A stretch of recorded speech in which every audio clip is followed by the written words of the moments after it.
Hey guys, Nick from the Indy Ball Report here. After the episode that you're about to listen to is concluded, we got some great news.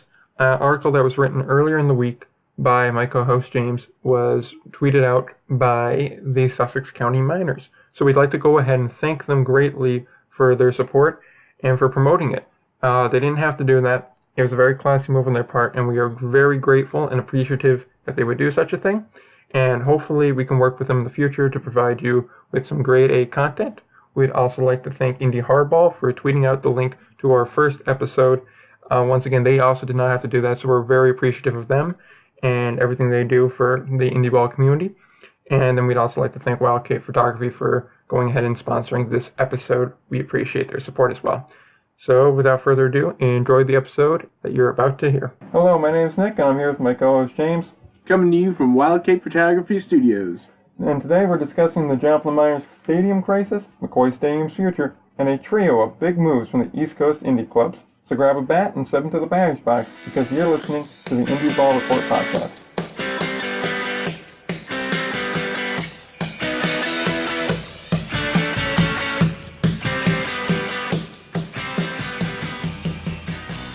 Alright, so just before we start getting into today's show, there's a couple of items on the agenda just for some housekeeping. Last week, we went ahead and made one small mistake, and that is on me here. The Can-Am League did not, in fact, play Cuba last year. It was the Salinas Stockade from the Pecos League and the Dominican Republic's national team. Right. So we had said it was Cuba and Dominican Republic. That was our mistake. That was 2017 that it was those two teams and not 2018. So that's just a quick correction there. Also on there, I had promised a YouTube version. Things kind of got a bit away from me, and that never really came to fruition. We're working on it. It's going to get there. It's not that impressive of a version when it does get here. We're going to shoot for it to be done this week for this week's episode. So episode 1 just will not have a YouTube version to it. But this week we're going to shoot to get that done, and hopefully that will be out within a day of this episode's actual release. Right, yeah. So hopefully it'll be out, say, Sunday. That's going to be the shoot for the YouTube version. It won't be anything spectacular, but that's just something that's there. Also, just pimping this out, it's going to be, our show got approved for iTunes and Spotify now. So if you have an Apple device, you could just download it straight from the iTunes store. And if you do not, you could just go ahead and download Spotify and check us out right from there. Indy Ball Report on both of them. It should list us on iTunes as just Indy Ball Report by unknown. That's just due to trying to get us onto Google. I had to do some stuff here, so I just need to go ahead and correct that. But just to let you know, it is Indy Ball Report by unknown. You just go ahead, click that, and then click subscribe. Yeah, definitely subscribe to that. We're going to, obviously, as we said last week, we're going to be doing weekly shows, and as you might see coming up, I'm going to be writing more articles about independent league baseball and different things that are going on within the different leagues, Can-Am leagues and the Atlantic League and things like that. Yep, and that's what the next thing on the agenda here is the article that you wrote this week. It's the first one we got on the site, yep. And we did get some feedback from one of the main subjects in the article. So I'll go ahead and defer over to you to go ahead and talk about the piece you wrote. Yeah, so I wrote an article called The Case for Independent League Baseball. And basically it's talking about the importance of independent league baseball in our society today. And the subject for it is the Sussex County Miners and their championship run last year, specifically Game 6 of their championship season. The championship game, and it was really an interesting thing. As I was writing it, I felt like I was putting myself back into the mode of being at the game and that excitement, and it really, for me, it gave me a moment of clarity of why we do things like this, and and what the importance of independent league baseball is. Yeah, it definitely go ahead and kind of gave you that mindset. It took you back to that game, to the pressure situation, and really that's the best way I think you could describe independent league baseball is almost like being a kid in your backyard again. Yeah. You just go ahead and have that championship game on the line, bases loaded, 2 outs. Yep. And it all comes down to this pitch kind of moment, and so it really did bring you back to that, and I thought it was a terrific piece there. A lot of personal reflection in that too as well. I think it's definitely good, and you can find that on the website. The website is also linked in our Twitter description and in the description of every single episode we put out in the link section. just go to the website, click articles, and it will be there. And it should be under our recent tweets as well, a direct link to that article. Yep, and also I'll be doing that weekly, so if you keep checking in every week, I'll have an article that is supplementary to our show, and it'll have something to do pertaining to independent league baseball and the health of different leagues, and also just the importance of it in our society today. Yep. Very well said. And so with that, let's jump into the show.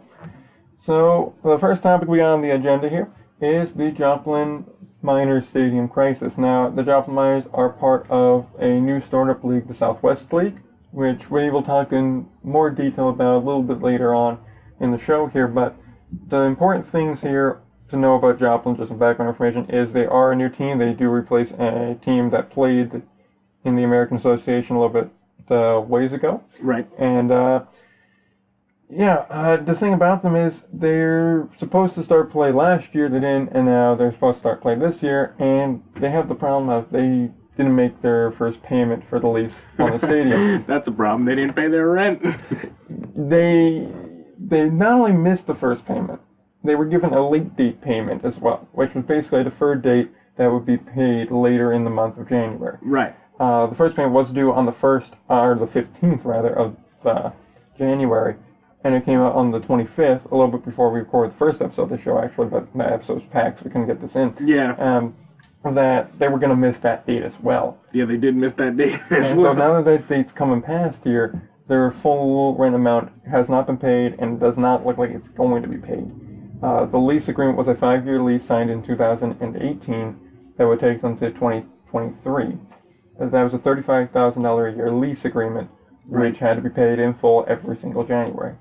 And it doesn't look like it's going to get paid in any January now. Nope. As that attempt at a league, I should say, as you'll come to realize soon, isn't really structured. No, it's not structured. It's just kind of a weird thing here. They were slated to go ahead and play at the Joe Becker Stadium in Joplin. That just got a fairly recent renovation at $4.7 million. That happened in 2014. And it was about a year later that other American Association team came in. They only stuck around for a little bit, and then they left, and then since a collegiate wood bat team was in there, but now it's supposed to be a return to independent league ball and pro ball in general there. Right, yeah, and I think the main issue with Joplin and the Southwest League as we get into it is that you don't have a strong leadership system. People have to be in place that understand business and baseball. You can't just have one or the other. You have to have both business and baseball in order for these leagues to work. That's why you see leagues like the Can-Am League, the Atlantic League. They really know what they're doing. They're on top of their stuff, obviously. The American Association as well. Yeah. So just another thing here on the note, just on the specifics of everything here. This is not the first time they've had a mishap, we'll call it. Their mishap first came when they needed to release a schedule of just how things were going to work, just a general overview and a plan. This was coming late last year. Supposedly, they submitted a plan, but no announcement was ever made publicly about the plan. Just that we put something in place, it's there, we just can't announce it yet. Yep. And so that's concerning. That's concerning in the sense that you would think that's something you'd want to announce publicly. Right. You'd want to make it known that, look, these are the steps, these are the plans. We understand we missed one date already, but we're not going to miss any more. It's all going to be smooth sailing from here. Yeah. And as the city manager of Joplin said, Sam Anselm, he believes it's highly unlikely that there's going to be baseball in Joplin this year. That's unbelievable. That's absolutely unbelievable. If you look at how this is developed, this is an easy situation, should be an easy situation for a team to slide right into, and they're failing again and again. Exactly. It should be a simple solution here of just, this is what the plan is, which if you did truly make the plan, which the fact that the city of Joplin was expecting a payment tells me that there was, at the very least, a tentative agreement reached. Yeah, definitely. Then I would expect at some point here you to follow through with your plan. I would expect that it should not be that hard. It would just be a matter of, okay, we paid the rent now, this is the next thing that's on the list, and so on and so forth. I mean, the head of this whole operation on the Joplin side for baseball is Mark Schuster, and he still says, quote, "I still feel hopeful for Joplin." Now, I don't understand what there's exactly to be hopeful about when you keep missing dates. You keep missing payment dates. You keep missing a date for a plan.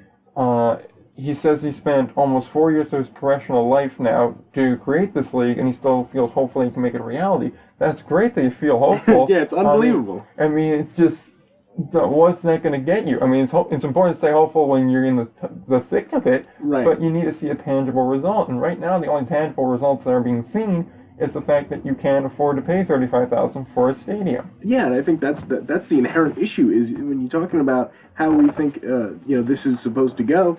They don't do a good job of this is complete mismanagement. Yeah, great, he's hopeful, but it's like we were saying before. We were talking about it off the air that you can only be so hopeful when things aren't gonna go your way. So we're talking about if you have 2 D's and an F and you want to be a 4.0 student, that's not gonna happen. This guy he's hopeful and he's missed 2 payments already. Exactly. So the exam one was turned around was, oh well, I'm failing 2 classes and I got a C in another one. I'm still hopeful I could get to 3.5 for the semester. I understand It's March, but I feel hopeful I can in the last month and a half. Yeah, I'm hopeful. Exactly. It's like I'm on a minimum wage job. I'm hopeful I can afford a house on this salary. It should be doubtful, but I mean, you can hope for the best. I wouldn't be hitting him so hard if the rest of the league was all put together and it's just one, because you can understand maybe something's gone wrong with the city, maybe you change in leadership, something like that. But as you're going to see as we're about to discuss the rest of the Southwest League, there's supposed to be 6 teams. There were 6 teams planned, 5 in Texas, the 1 in Joplin, and 2 of them haven't been announced yet as to where they're even going to play. We plan to have them for a league that, keep in mind, first pitch is in April of this year. Yeah, so, April 2019 is exactly. That was the supposed start date. So what is that? About 2 months away. Yep, and this league, by the way, is ran by Mark Schuster, who doesn't isn't doing anything here. He's hopeful. He's hopeful and jovial, but It's great that he's hopeful. I mean, I applaud him for being hopeful, but I mean, once again, that's only going to take you so far here. Yeah, really. In addition to that, there's a third team that's in Dallas that we know it's going to be in Dallas. We know where it's going to play. We just don't have a team name. We don't have anything else outside of, okay, it's going to be in this park, and it's going to be the Dallas somethings. The Dallas somethings. Hey, forget about it. There's no need to, name the team. It's unbelievable. Exactly. It's I don't understand. What's it going to be? The Dallas Southwest Baseball League team? How's that supposed to go? I mean, Schuster's the guy that's the president of the whole operation. Right now, there's the 4 teams announced, the Dallas team with no name, Joplin, the Waco Blue Cats, which do seem like they have everything together there. That's good, yeah. As well as the Royce City Griffins. Those 2 seem like they have everything together there. I don't understand where the direction's going when you only have 2 of your 4 teams that look like they got everything together. It's well... And the thing is that it's not a big league. We're not talking about 16 teams. We're talking about 4 teams. Get it together, Mark. Come on, man. No, we're talking about 6 teams with 2 to be determined. Right, 6 teams. Pardon me. 6 teams with 2 to be determined. But to start off at least with 4, obviously the other 2 probably won't be ready for the inception by April 2019. Oh, yeah, I don't think they're going to be ready by April 2023. Yeah. I'd be surprised at this point. And the thing is, too, it very much seems like they're trying to be the Can-Am League of the West. Or not the Can-Am League, the Atlantic League. The Atlantic League, yeah. Because you have 4,000-seat stadiums, which is what they're going for, between 2,000 and 4,000 is what it says on their website. Yep. Which, I mean, their website also leaves a bit to be determined, but that's the least of their concerns at the moment. It says that the renovations to Joe Becker happened about 5 years ago. With that, you have those 2 new stadiums in Royce City and Waco that are very nice stadiums, I'm sure, just like Joe Becker's nice, I'm sure. Dallas, I didn't do much research into the ballpark because, I mean, the rest of the league didn't really warrant it. So, if 3 of your supposed 8, which is supposed 6 minus 6, yeah. If half of your supposed league is playing in brand new nice ballparks, or, well, 2 of them are, one's being locked out in about a month. Yeah. And that's your plan. It's very clear to me, and a 112-game schedule with a 56-56 split of road and home games. Unbelievable. That is way too many games. It's a direct attack on the Atlantic League. Yeah. Because the Atlantic League gets the same type of schedule. The same April to September with playoffs going into the late September, early October range. that's exactly what their plan is, or at least what they were hoping it to be, which doesn't look like what's going to happen anymore. But for an inaugural season, that's just not going to happen with 4 teams. I mean, obviously we can say 4 because the other 2 just won't be ready. So we'll say 4 teams possibly ready for baseball this April. Probably not, as we said, issues with Joplin. Oh no, don't worry though. They held tryouts in November supposedly, or at least they planned to do that in July of last year, which is the last article they published on their website. They didn't even mention the struggles in Joplin. So that tells me he's afraid of critique, too. I mean, obviously we don't want to call out Mark. We don't know him personally. I'm sure Mark Schuster is a great guy. I mean, he might, but I don't. I kind of want to do. Mark, what are you doing? It looks like I'm running this league, and I'm 21 and with no business experience. I could have told you this was not going to work. I mean, the general plan is a good idea. The cities you went after, I assume, are good. I know Waco's a big city. And Waco's a good city, yeah. That seems like a perfect location. Joplin's also another great location. Dallas, kind of sketchy, but I mean, as we talked about last week with Milwaukee, I'm just saying sketchy just because of the size of the city, and because because you have the Rangers right outside there. Yeah, amongst other things there. Plus, I mean, in the summertime, they're still focused on the Cowboys too. So you have to compete with that. I mean, Milwaukee, a little bit of Packeritis, but I mean, they're not, as much. Right, yeah, I mean... But Dallas should have enough of a draw.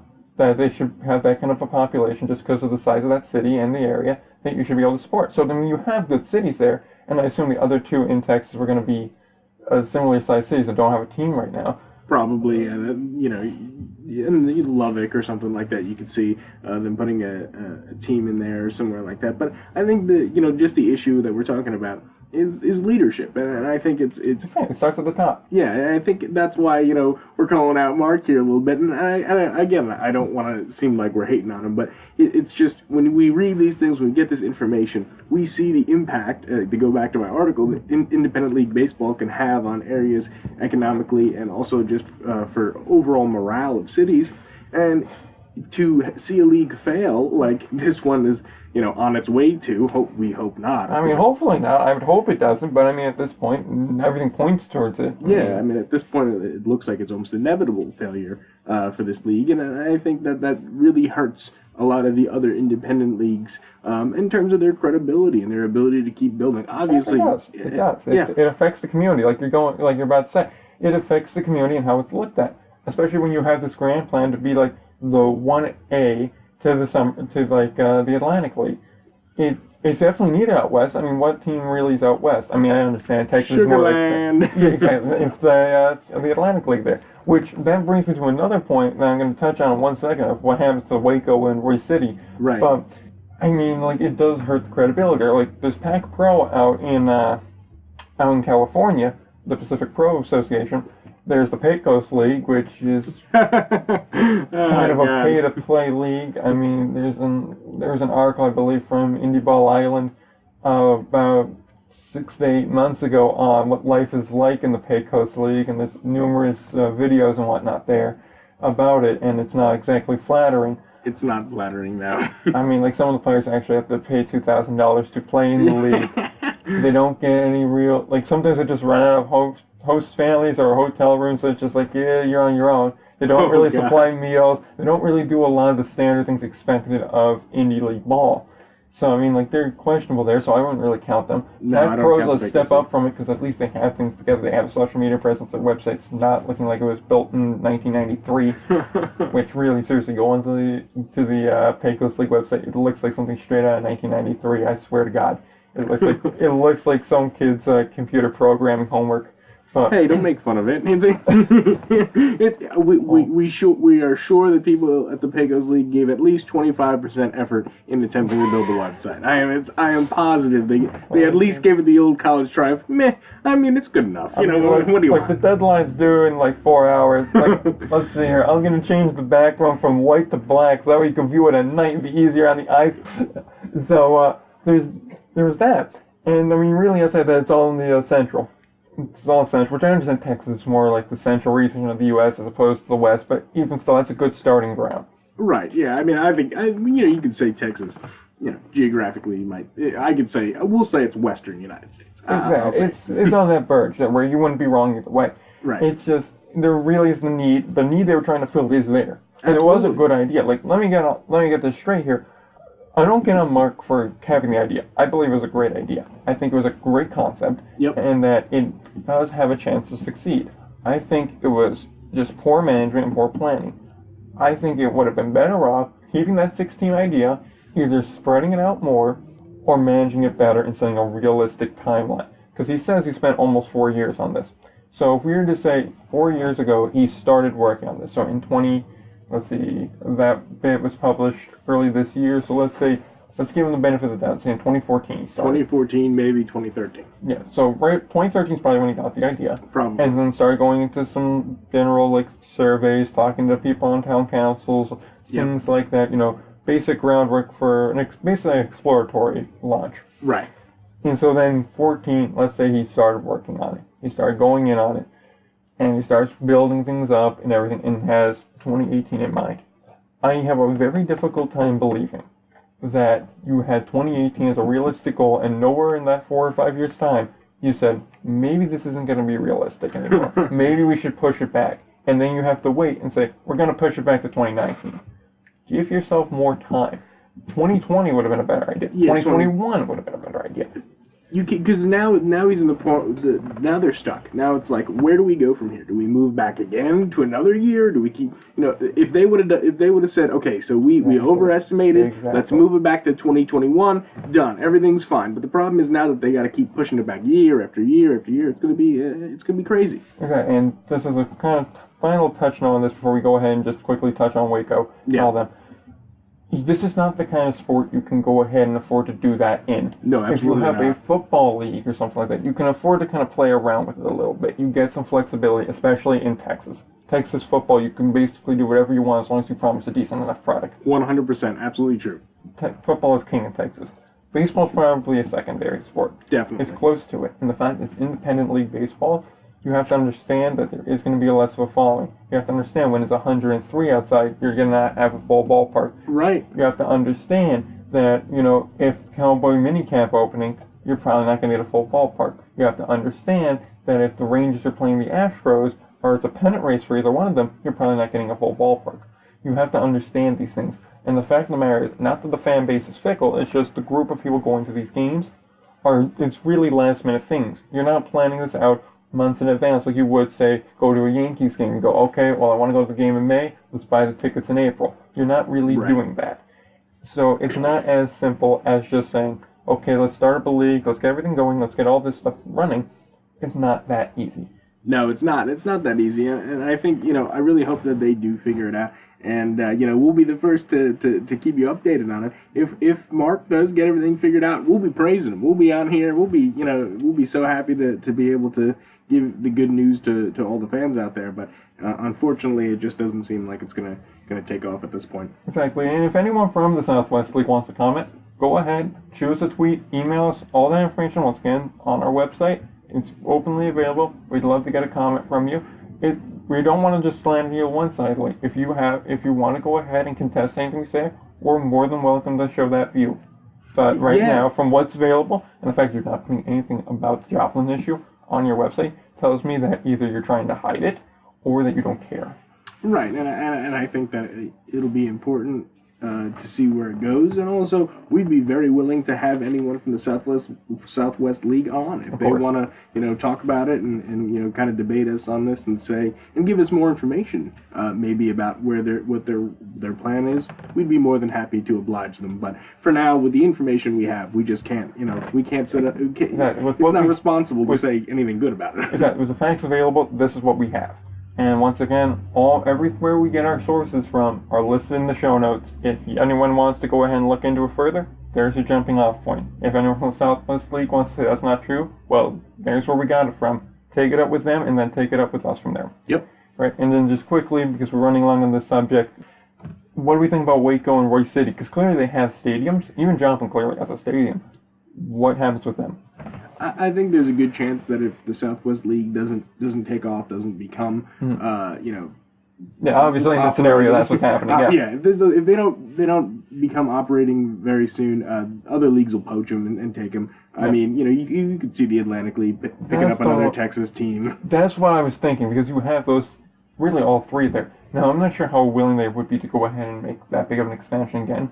I think they've kind of made a point of not wanting to be as close to like their starting region of New York, New Jersey, Connecticut, Pennsylvania. Right. I think that's been kind of clear with Sugar Land and High Point as of recent. But it would be interesting if you said move the Blue Crabs up out of the division they're in, which has Sugar Land in it. You move them up, you add Royce and Waco into that, and then you basically have a Texas division. Yeah. Which would cut down on travel a lot. Now, the other teams that would be there, I don't think would be very happy about that. Probably not. But at the same time, you wouldn't just be going out there to Sugar Land and then flying back. You could go to Sugar Land, play some games, and then fly back out, and I think it would help the scheduling a bit. It would be a good plan for the Atlantic League. It would help them with expansion. It would also help with the health of the league. Obviously, the Atlantic League is really very healthy, but it would also help with expansion and the idea of making it more of a, as you're saying, national thing, more than just an East Coast kind of a deal. Exactly. So it would help Sugar Land too, because it's such an advantage. They get a rivalry out of this too. I mean, think of it like this. You add Waco in there. Waco's a big city. Oh, definitely. Yeah. Waco could be a great rivalry for them. Now, I'm not really sure about the geography of how close Sugar Land is to Waco, but I can tell you this much. Sugar Land's a lot closer to Waco than it is to High Point, North Carolina. Or Somerset, New Jersey. Yeah, or Southern Maryland. Yeah. I can guarantee you that. So, I could see that. Or even, as we said last week, with some of the teams leaving the Frontier League, maybe something like that. Maybe I can see the Frontier League pick them up. Yeah, maybe an American Association goes back to Joplin, or goes back, or goes to Texas with that. That could be something. That's something I'm really going to be interested to see. If it fails, where those teams go, because clearly they have the stadiums. They do, yeah. It's just having the ownership group. Right, and Waco definitely seems like they're ready to go. I mean, they have everything in order. It's just not necessarily the rest of the league that has everything in order. Everything else. All right, so moving on from there, we're going to go over to the McCoy Stadium now, which is the current home of the Pawtucket Paw Sox, a AAA affiliate of the Boston Red Sox. Now, the reason we're bringing up an affiliate team here is because McCoy is not going to be home to the Paw Sox after 2020. In 2021, the Paw Sox are moving to Worcester, Massachusetts, at the tentatively named Polar Park. The brand new ballpark is being built there and everything. It's probably going to get a corporate sponsor fairly soon. I like Polar Park. I mean, you got character, of course. We all like character. I like character. Come on. Yeah. So, stat line on McCoy. It was built in 1942, so right around World War II, and it wasn't renovated for about another 57 years. In 1999, it got a renovation. Definitely needed it, I'll tell you that right now. Oh, yeah, and it still needs it. Yeah, because probably. The thing is, it's falling apart. And that's kind of the reason why the Paw Sox are leaving. Is because over the last... Well, since the 2014 fiscal year, no, 2017, my mistake. Don't read my notes right. Come on. They've spent $400,000 on McCoy in about a year and a half. Now, the problem is... What's the problem? The chair just picked up when I got up. What's the big deal, you know? Oh, no. What the problem was leaking. Oh, it was leaking. I presume water. I don't hope water. I mean, if it's something else, then that's a much bigger issue in and of itself. And what's the big deal? There's an infestation problem. Oh no, wait, the $200,000 is for leaking. That's in the proposed budget. $400,000 went to an infestation problem. Oh, an infestation problem. Yes. Hey, look, what's the big deal? You got a little bit of water, a couple of bugs. I mean, hey, play ball. Come on, get over it. Pretend you're playing at the Oakland Coliseum. Come on. Yeah, right. I mean, they're a major league team. They can play there. Yeah. So the Red Sox wanted a new stadium built there. Understandably so. You don't want your AAA affiliate, basically playing with their ankles high of water. Right. You don't want that. So they tried to get something done. It didn't get done. They're going to Worcester, which I imagine it's about the same distance anyway, but it doesn't. Far, it makes no difference. It's still close by, which is what they want. Yeah, Worcester might even be closer. I mean, it's negligible difference at best. Yeah. So the governor of Rhode Island, Gina Raimondo, who proposed in a $1.6 million for McCoy Stadium renovations. It'd be $800,000 a year. $600,000 would be going for repairs. Those would be mainly for the leaks. Right. And $200,000 would go for a potential use survey. So that would go ahead and look at the future of McCoy. Basically, can we bring it back from the dead? Is it worth putting more money into? What's the game plan generally over there? So I would go ahead and that's something to watch out for that. Yeah, definitely something to watch out for. I think putting money into the stadium and sliding an independent league team in there would be absolutely perfect. I think that it would be great for the city, and I think it would be great overall. So definitely something to keep an eye on. Also, the stadium, like you said, it's got such a rich history, so it's very important to think about that. And maybe we'll shout out to some of the people to get on board with that. Yeah, I mean it's an interesting thing here, because that study would then be conducted by the city of Pawtucket and the State Commerce Corporation. I assume it's basically the same thing as a committee. Maybe we'll shout out to some people of the city of Pawtucket and see if we can get some more information on that. Because I would assume you'd want to use it. It's still a nice enough stadium. It's got some history to it, obviously. By just being old, it has history to it. Definitely. Now, that's not enough reason for it to be kept if it's not worth saving. I mean, you're dumping about $1 million in since 2017 with this proposed budget. That's something also important to note. This is just a proposed budget. This is not the standard budget, so things can change. You're dumping about $1 million in over the course of 3 years. That's a lot of money. Yeah, definitely. Like, for that $1 million, you go ahead, you double down, you build a stadium that's about $2 million, $3 million, you get a very nice new ballpark. Oh, yeah. It may not last as long as this one has, but even still, it would be worth the investment, because you could go ahead and justify it by going, more people want to come here, residents already know what McCoy looks like, if anything, they'll just come out for a swan song, that's about it. Maybe to relive nostalgia and then go, wow, this really sucks, and then not want to come back. Like, well, I mean, if you do a good job at renovation, though... If you do a good job with the renovation, but as it stands right now, I'm saying, like... Yeah, as it stands right now. I mean, think of it like this. Grandpa gets back from the war, he goes to McCoy, sees a nice ball game, goes back occasionally while his kids are growing up, now wants to go with his grandkids and go, wow, this place is really falling. Falling down a little bit there. So, I mean, like, right now you're not going to get a repeat business. I mean, if a stadium's falling down around me, rather, why am I going to go back? Right, that's definitely a fair point. But I think that, again, it would be good for the city of Pawtucket to put the money into it, and at least renovate it to the point where, if not, put a new stadium in its place, so that you can continue baseball in Pawtucket, which would be, I think, definitely a good thing. Which is a nice segue into what the future of it may be, which the highly rumored thing was a New York Penn League team, which is a short season A-ball team, which does make sense there. It was home to affiliated ball before, and it certainly could do it again.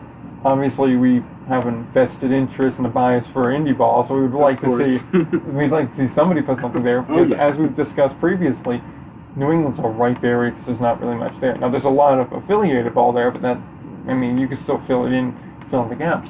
Right, yeah, there's not a lot of Indy League ball up there, like you were saying before, so definitely worthwhile to put an Indy League team in there, but definitely affiliated team will work there, as we've seen, and it's been working for the Red Sox for a long time. Of course, now obviously it would be a downgrading talent on the field.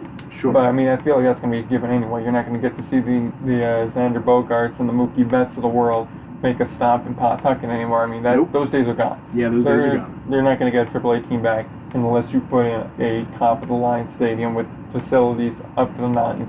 And even then, you're going to need to get somebody to go ahead and co-sign on it, which I believe the Red Sox still have the right to go ahead and say no, because that's their market of influence. Right. Particularly with Worcester, I assume they're close enough to be able to do that, and if not, there's got to be somebody there. Yeah. Now, I'm sure you can negotiate it, but even still, that's the thing to watch out for. Yep, definitely. Yep, and the team that was suspected to be moving there, if any, would be Miami short A season, the Bat Via Muck Dogs, which are playing in less than stellar conditions at their stadium in New York. So they could possibly move there. The Bat Via does have a history of baseball. It's had it for a long time, upwards of 50, 60 years. So if they move, that could even be a place for, say, like a Can-Am League team. Bat Via seems like the kind of place you'd like. It's nice. It's almost like a nice in-between like the tri-state area teams that are all centered near New York within 2 hours of New York for each of them. Right. And the Canadian group. Nice in between. Now, obviously, nice in between point. Exactly. But also the thing there is will the Can-Am League be willing to expand? And I don't know. I'm not sure. I'm not sure about the health of the league. That's the question here. Now, I would assume if they were willing to take on another two teams, because I assume you don't want just one coming in, going to 7, and then having the two foreign teams come in every year. we bring you to 9 for a stretch, it'd be kind of an awkward number. You don't want an odd number in sports. You'd like nice and even, because if you go to 8, then you can go ahead 2 divisions of 4. Or you could just keep one large league of 8. Right. But I would assume you'd want to bring in somebody else. Now, rumor is Atlantic City's looking for a team, so maybe you do that. That'd be really interesting. It'd be an interesting decision there. But at the same time, Rockland's interested in leaving the Can-Am League for the Atlantic League. So it's a kind of a push and pull. So that'd be interesting to see. And that is definitely a situation we are going to watch out for. Alright, so I'm not sure about you, but I think 7th inning stretch would be good right now after the bit of the intense segments there. Yeah, definitely time for a 7th inning stretch. So for the 7th inning stretch this week, we've got an interesting topic that's going on right now in Major League Baseball. So in Major League Baseball, they've changed the disabled list to the injured list. A major change, no doubt. I'm not sure how I sleep at night here. and you know, I understand the sentiment behind it. You know, the wanting to not offend anyone by the use of the word disabled, but by the same token, disabled in its root means, you know, something you're not able to do something, you're injured. Right, yeah. Although, just to step in real quick, supposedly the reason they changed it was just because disabled was just misleading. It made it seem like it was a long-term injury, but with the new things with like the 10-day DL and 15-day DL, they said, well, you're not really disabled, you're just temporarily hurt. You're just unable to play for a short stretch. And that injury would be more of I suppose more of an accurate title. I think it's kind of BS. Yeah, I think that it's not a necessary change. It seems like one of those moves where it's a change for a change. It's a change for a change, and fine. I mean, you know, it's a tangible difference, but I think that it's important to kind of understand the background influences of these things, and I just think it's an interesting story that what is the overall reason, like why the owners sit down at the owner meeting and the league sits down and goes, yeah, you know what, this is the thing. There's a lot of problems in Major League Baseball, as we'll talk about in a few minutes, that that are far more important than let's change the disabled list to the injured list. It's because they're scared of losing the younger viewership, because they're seeing the numbers drop down. No, everybody's numbers are dropping because more people are streaming, and streaming numbers aren't factored in to cable numbers. Right. So that's what they're afraid of. And Major League Baseball has to understand, it's not 1960 anymore. You are not bigger than the NFL anymore. You are second fiddle, and odds are you're not even bigger than the NBA. Because honestly, the NBA model is a model to follow. The NBA model is a model to follow. Because they are so successful, especially among younger demographics. There are tons of people that don't even follow the NBA. They just follow the drama on Twitter for the NBA. Right. And then that starts getting them in there. There's people that just play the 2K games, and that gets them into it. Then there's people that just throw it on the back because why not? There's always storylines from them, and it's always interesting. And that's something Major League Baseball kind of lacks, because right now, what are the big things of the offseason? Like Manny Machado and Bryce Harper. And how they're not signed, and how like a lot of players are saying, it seems like the owners are saying, don't sign for that, because it's you're setting a bad precedent for the rest of us. Which, I kind of think that does have some grounds. I mean, certainly you don't want to go ahead and be the guy that signs the player to the $300 million deal and then sets the tone for the rest of the market. Especially if you're the LA Angels, you really don't want that happening with Mike Trout about to come due. Even though the number's already, okay, Mike, how many years? Here's a blank check, just write it in. Yeah, like we're just write paying what you want. Exactly. I mean, he's the best player in baseball. Oh, and no doubt. He's a generational talent, so you're obviously not going to go ahead and let him walk. No. There is no way in hell he's walking. No way he's walking. Which I think is going to be interesting. In August, or around August, like trade deadline time, if he doesn't have a new deal, do you trade Mike Trout? I hope for the Yankees' sake that they do. I do not at all. That would be terrible. That would honestly be god-awful. It'd be fantastic. So, that'd be interesting. Plus, then what's Mike Trout's value? What is his value? Oh, it's a lot, man. Is there a fair trade for Mike Trout? I don't know. I really don't know if you can project, because no one projects to that same level of talent. Well, even straight up, because what you'd have to give up to get him, it would be too much to go for one player. Because you have to keep in mind, he's still just one player. Right, especially in baseball. Exactly. He is one player worth probably a top-tier player at a position you have right now, another roster player, probably an additional roster player that's kind of a nice role player, a couple of top prospects that are blue chips, in addition to some other guys, probably international money, and then just money on top of it. The amount of things you're going to have to give to the Angels would be a king's ransom, and that is not really worth it, I want to say, for one player. Now, granted, once again, he's a generational talent. he is the best player baseball's seen in a very long time. Yeah, definitely.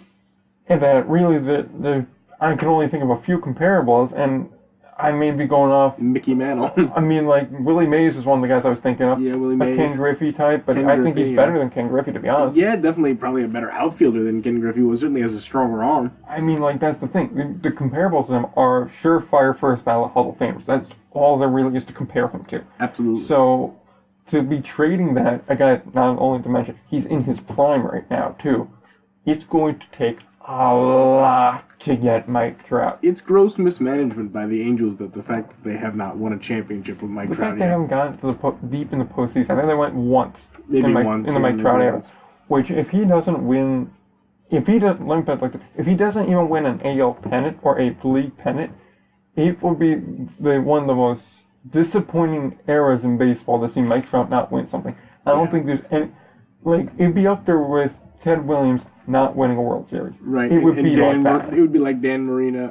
It's like Dan Marino. Dan Marino never wins the Super Bowl, yeah. Yeah, it's just like, how do you squander that much greatness? Yep. It's impressive. Not even the Mets could grossly mismanage that. Like, well, at least they least they got David Wright a damn pennant. Yeah, that's true. At least they got him a pennant, and they got him within about one inning of another pennant. Yeah. And the World Series appearance, they took that thing took it into extra innings several times in there, and there were winnable games. They were winnable games, yeah. The fact that, and he's went to the postseason several times in his career. That's the thing. At least he went 3 times. Yeah. At least he went 3 with a pennant win. Mike Trout hasn't even gotten that. Nope. He got a wild card exit, if I'm right. They might have won. Or he got kicked out in the divisional round. Yeah, it was. He didn't get a chance to play for a pennant. That's why I'm almost rooting for him to just leave and go almost anywhere else. Go anywhere but the not Yankees. Not the Yankees, and not the NL East. Anywhere but that, go for it. Imagine him playing for, like, the Red Sox or the Cubs. No, I don't want to imagine. Imagine that. Benintendi, Betts, and Trout in that outfit. No, I'm good. That would be one hell. That would be it. No, that's not going to happen because the Red Sox are already way over the luxury tax, so they're not going to do that. But no, if they did. If they did, it would be terrible for me as a Yankees fan. Actually, the 2 teams that we should see, because I can see this happening, if the White Sox get Machado, Trout would be a logical next step, I would think. If he hits the market. Now, that's always assuming that he hits the market. I don't think you allow him to hit the market, and if he does, he is not hitting the market as an angel. He's hitting the market as whoever is the highest bidder at the deadline. Yep. And that's the definition of a player where you go, we don't need to trade him. It's just, we need everything. Like, right. It's like the end scene in Infinity War. What did it cost? Everything. Literally. Everything. What did it cost? Well, it cost me 3 minor league teams and half my pro roster, but I got them. Look, we just sold the naming rights for the team. I mean, let's not make a big deal about this, but... Why are you talking about the Los Angeles Disneys like that, man? The Mouses are going to have a terrific year this year. The Mouses are going to have a great year. But, and then earlier we had said we're going to talk about some of the other things proposed by Major League Baseball. The three batter for the pitcher rule, I think, is stupid because that's the definition of why aren't kids watching? The games are too long. Then that's not keeping their interest. Well, what can we do to fix that? Well, we can cut down the time. How are we going to do that? Well, we already got rid of intentional walks, basically. Yeah, basically. We already cut down on mound visits. I got it. Let's cut down on bullpen uses. It's like, okay, I agree with the mound visit rule. I agree with that. Seeing a guy come out for every other damn pitch and have a catcher come up just because their guy can't hit the strike zone? Yeah, that's fine. terrible, yeah. It's boring as hell, and you're wasting time. And oftentimes it's just to get a guy, speaking from experience, having played ball for a lot of years, a lot of times when you're catching, you're just running out there to make sure that guy's calmed down, but also to get the guy in the bullpen ready. You're just, you're all you're doing is procrastinating and making sure that guy in the bullpen's ready to go. Time. Yeah, I'm just wasting time. It's not the use of time. Like, the intentional walk, I didn't like it, but I can get over it. Right. Fine. Whatever. But, because I think you should have to throw the 4 pitches. At the very least, make them throw at least 1 pitch. So that if it goes wrong, something happens. But, like, the thing I don't like about the 3 batters is very simply, it's part of the strategy. If you want to use 3 pitches to get 3 batters, that's good for you. You just used about a third of your staff or a quarter of your staff to get them. Right. So that's on you now. if you're going, okay, I need to get this side out. I need to take my starter out. I want to bring my left-handed guy in, and then I'm going to bring the guy after that. That's fine. Just now know you just used 2 of your bullpen arms, but you probably only got about 5 to 7 up. Yeah, I mean... Especially if a guy went ahead and played the day before, too. Now you're getting a shoulder pen. So now that's on you. That's a strategy aspect that I don't like picking out. Right, and I think the rule change would hurt teams like the Yankees the most, teams with really good bullpens, where they're going to be relying on them, and they'll keep switching out guys until the cows come home. They'll just keep, Boone will run out there if a guy throws 2 balls in a row.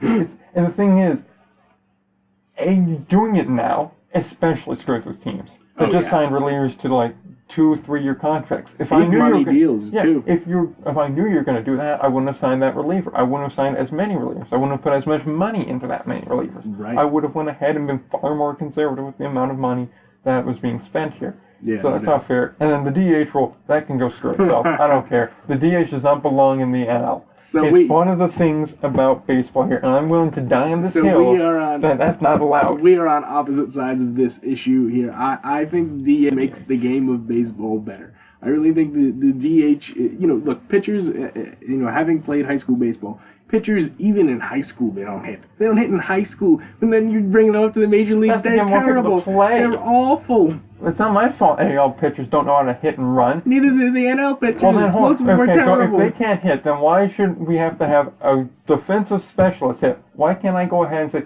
my pitcher's good at hitting, Syndergaard's good at hitting, Bumgarner's good at hitting, there's dozens of guys that are terrific hitting. And you get the best moment in baseball. Bartolo Colon hitting a home run wouldn't happen if That is not the best moment in baseball. That is one of the best moments in baseball. The fact that Bartolo Colon took James Shields long, and James Shields has never lived that down. I've forgotten the guy that Barry Bonds hit his record home run off of, but James Shields will never die for that. And the thing is that, yes, I mean, the pitcher hitting creates funny moments like that and great moments, but it's such an advantage. The strategy aspect. It's such a disadvantage for AL teams. So I have to carry one, too tough for the AL. I mean, okay, yeah, fine. But the other thing is that the major issue is that pitchers get hurt a lot when they're playing and when they're hitting. They never do in the NL, only in the AL, because they're not used to it. Right. Because Tanaka doesn't know how to run should not affect the NL. I mean, the AL can do what they want, which, by the way, the DH is brought in as an all-star league gimmick that the AL said, let's adopt this. And the NL said, no, that's not baseball. That's how that happened. And it's not like some sacred thing that's been since the start of time. It only happened in the 70s. So let's get that out of the way. It's a smart adjustment to the game because pitching puts so much... It takes an aspect out of it. Listen. Pitching puts so much stress on the arms and the extremities of pitchers, and it puts so much mental and physical stress on them that hitting a whole separate use of their body is very difficult to do. They shouldn't have to do that. It is inherently dangerous for them to do this. I have never heard of anything like that. How come then it's there is overused. Never an... Please, I mean, they're throwing a ball. This isn't 1950 where they're lobbing them at 60 miles an hour. They're throwing 99 miles an hour, and then you're telling them to go... It's the fact they're throwing 99 miles an hour that's killing their arm and giving them Tommy John. Human arm is not meant to throw that hard, so they should adjust for that. They should not adjust the rules of baseball that have been around for hundreds of years. They should. The game has to... We were talking all about the game adapting. The game has to adapt in order to become more interesting. It is not any more interesting. It makes it way more interesting. It is no more interesting. To see a pitcher strike... Well, then, give me this then. Okay. So then why don't we just go ahead and say, okay, well, if the pitcher is supposed to pitch, the fielder is only supposed to field. So then why do they have to hit? Why don't we just have a whole slot for batting, and then we'll get a whole slot for pitching and a whole slot for fielding. We'll have different teams for each, and it'll be like football. Then we get the best batters who only have to focus on hitting the ball 400 feet. We get the fielders that are the gold glovers that can't hit above 200, and we'll get the best pitchers. Then why don't we do that then? I mean, obviously that's a completely ridiculous idea. It's more ridiculous than having a guy go, look, you're only supposed to pitch, and I only want you to focus on that. So we're going to bring in this guy that can hit for average and can only hit 400 home runs in his career, and he's mainly a DH.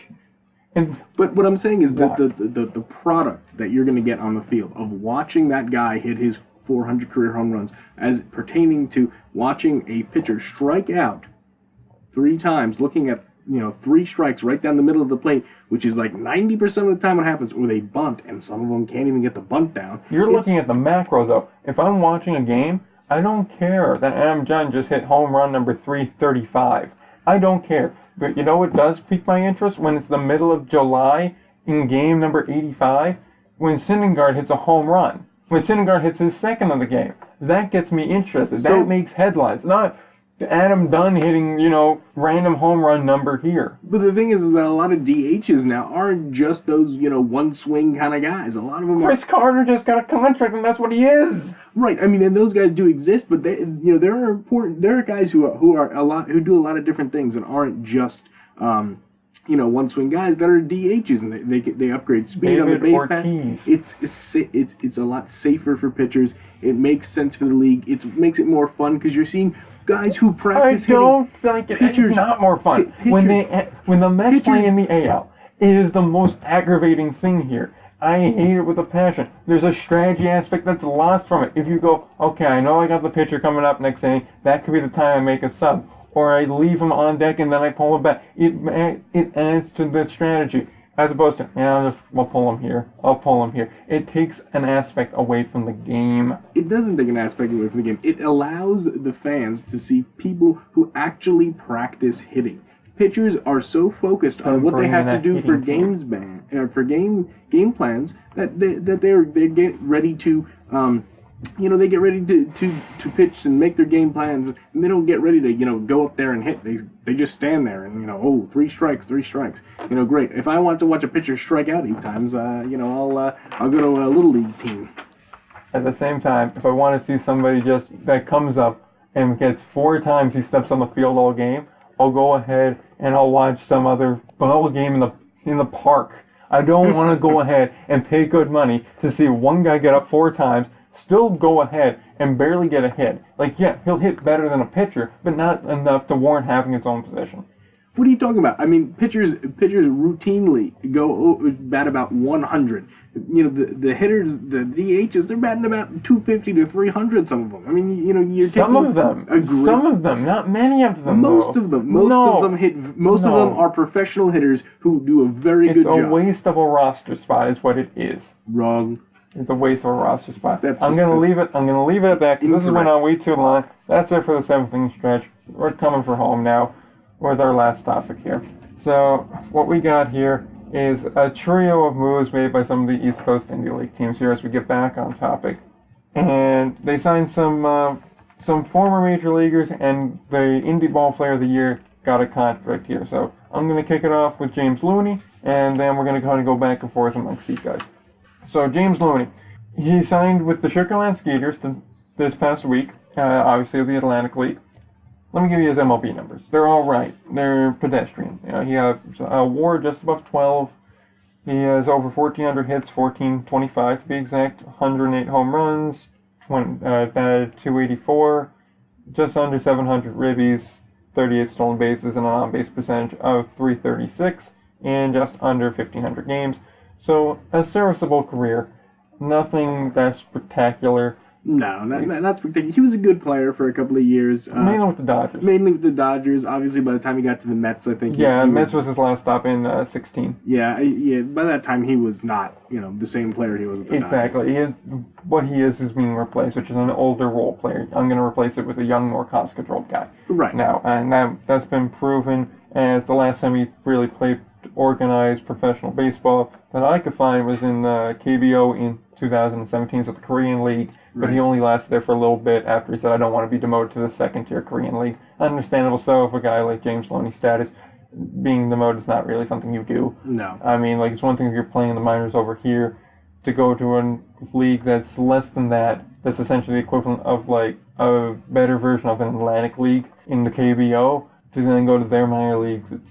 You might as well do that over here. Yeah, definitely. Just also one thing that's important to note, with Sugarland, he will be an infielder. They plan to use him a little bit as a pitcher, and they do plan him to go ahead and be a player coach. Yeah. And he is 34 years old. Yeah, he's 34, and he'll be a good addition for them. He's got a lot of experience, and I think it's a good pickup for the Skeeters. Oh, it certainly is. They just actually signed another former major leaguer today. Stanley is a catcher. Oh, right. Yeah, I did see that. Yeah, we'll talk about that one. We'll talk about that one next week. But I'm going to probably be more in the coverage of when we do our league previews come March and April. But it's just something to note. It seems like Sugar Land's really putting together a strong team. Yeah, so definitely. I'm interested to see what they do. Yeah, Sugar Land could definitely be good next year. So moving right along here, so the Sussex County Miners picked up Pedro Siriaco, and he was also played in Major League Baseball, and he's also the brother of Audie Siriaco, Miners legend. Audie He Siriaco. came up with a big hit there in that Game 6 there, which there's an article about on the website. Go ahead, feel free to take a look at that. Which, well, I'd just like to take a moment here because we forgot to do this in the preamble. Thanks to Sussex for responding to that and taking a look at that article. Appreciate that for the Miners to go ahead and tag us in the response. Yeah, that was really, really great of the Miners to tag us and give us a little bit of a shout out there. We really appreciate it. Exactly. They didn't need to do it, but they still did it. Very classy move. Yep. And so moving along. Back on topic. Siriaco's numbers in the MLB. He had a 1 WAR. He had 164 hits, 5 home runs, a 268 batting average, 51 RBIs, 35 stolen bases, a 294 on-base percentage, and he did all this in 272 games played. So obviously not a very long career, but much more of a role player type guy. Right, much more of a role player type, but definitely a good talent. And obviously his brother also is a good talent. So it'll be great for the Miners, I think, to have both of them in there. Yeah. And it really is going to help the team to gel. Adding players like this will only help them to defend their title. Yeah, I think Bobby Jones had a quote in there somewhere about this is the first time the two brothers have played together. Yeah, I have it right here. Bobby Jones, Sussex County manager, said, "I like interchangeable pieces, and he can definitely move around defensively. The family dynamic is also huge. He and Audie have never played together, and now our team will have a big league brother." And that was again from Bobby Jones, Sussex County manager.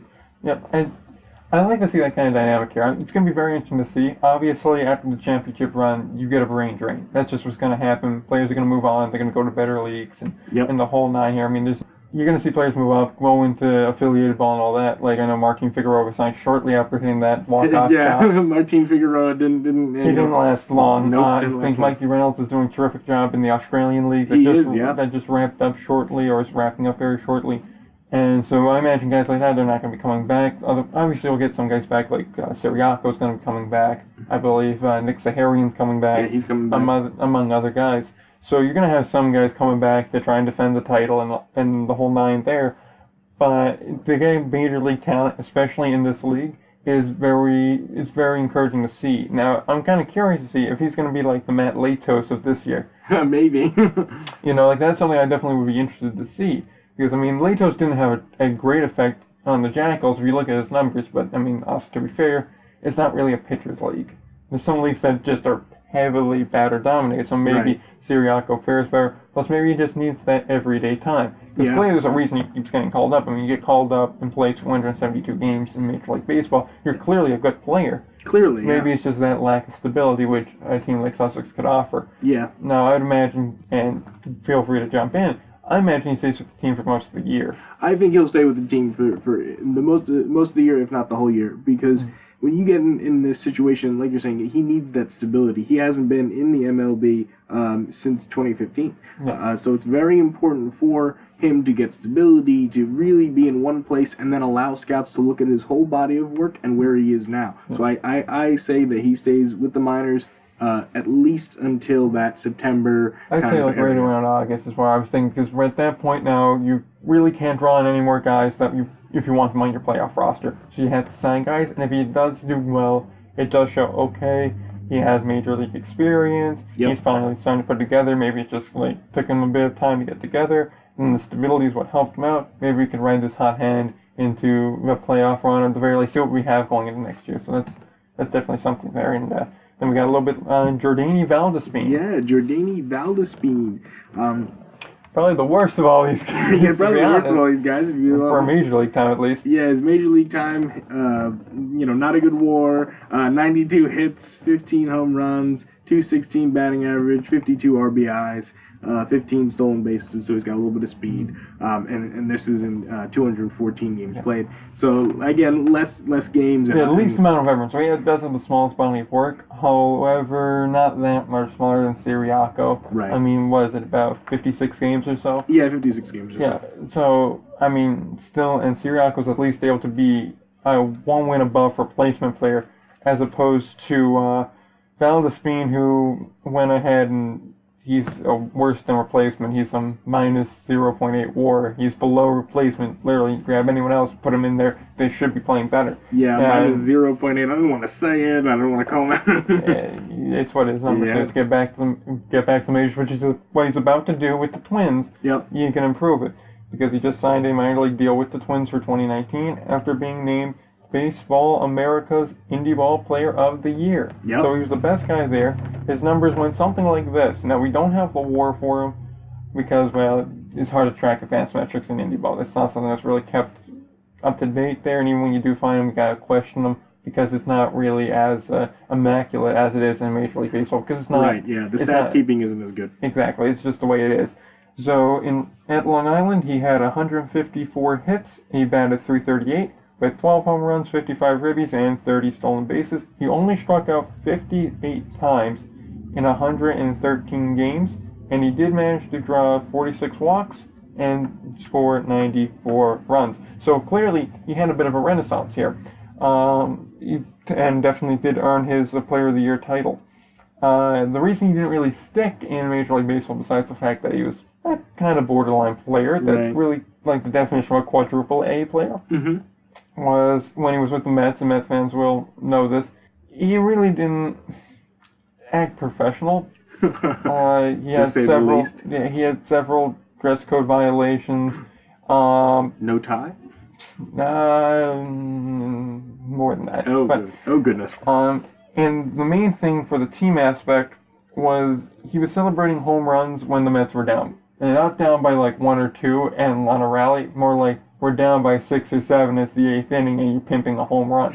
You know, bat flip after a solo shot, you know? Yeah, to make it 15-3 as opposed to 15-2. So when you do stuff like that, obviously, you know, it's like, what the hell is he doing? Yeah, you know, and that's the problem is a lot of guys' character issues can get in the way of careers, and I think for a guy like that, going into independent league baseball is definitely a good thing. That, and also the fact that the main thing that really did cast him on Major League Baseball was he was caught up in the biogenesis scandal. Right. So that was kind of like the black mark of, okay, you're a questionable player, that's not exactly the most professional guy, and you got this on you, that's your third strike, get out.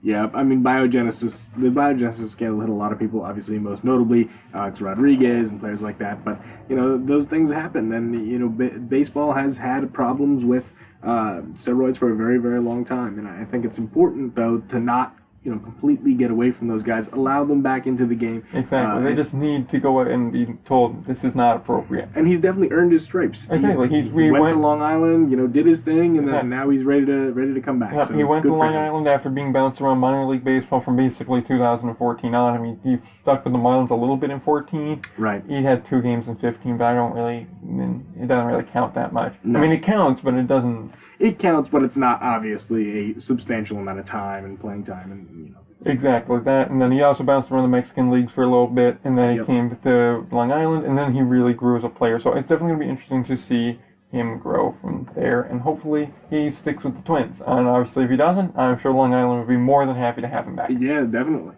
So with that, that's about all we got for the day. We got anything else to add? Just last minute edition. Make sure you keep an eye out for our article that will be posted this week, and it'll be about the stability of the Atlantic League and the Can-Am League. All right, that's definitely going to be something to look out for. Just something to aside there, we forgot to mention in the 7th inning stretch, or at least I forgot to mention rather, that there is also a new football league, a spring league watching, kind of an independent spring league called the Alliance of American Football, that is broadcasting Saturday, so later in the day that this goes up, and the following day on CBS and CBS Sports Network. They are basically the Indy Ball of football, so I feel like it's appropriate to give them mention and to tell you to definitely check them out. They have some stars you know, like Trent Richardson, Matt Sims, Aaron Murray, Nick Novak's there, Bishop Swanky's there, amongst other players that you do know. You'll recognize some of them, and I definitely recommend giving that a view. You can go ahead and view them on TV or from the Alliance of American Football app that dropped about a day and a half ago, and that's available on iOS and on Android. Go Birmingham Iron. Yep, gotta work for the Iron there, my guy Tim Lewis. So with that being said, let's get our plugs in here and then get out of here. So be sure to go ahead, follow the podcast, follow our RSS feed. You can do that on Podomatic, on iTunes now, or on Spotify. Be sure to give us a follow and a subscribe on all of those. Subscribe to our YouTube channel. That is also Indy Ball Report. We got some good content coming up there in the near future. Be sure to look at the website for articles such as the case for independent league baseball and the upcoming article on the Atlantic League and Can-Am League stability. And be sure to give us a follow on Twitter, where you can go ahead and get all the updates from us going forward. So follow on all those, and until then, play ball.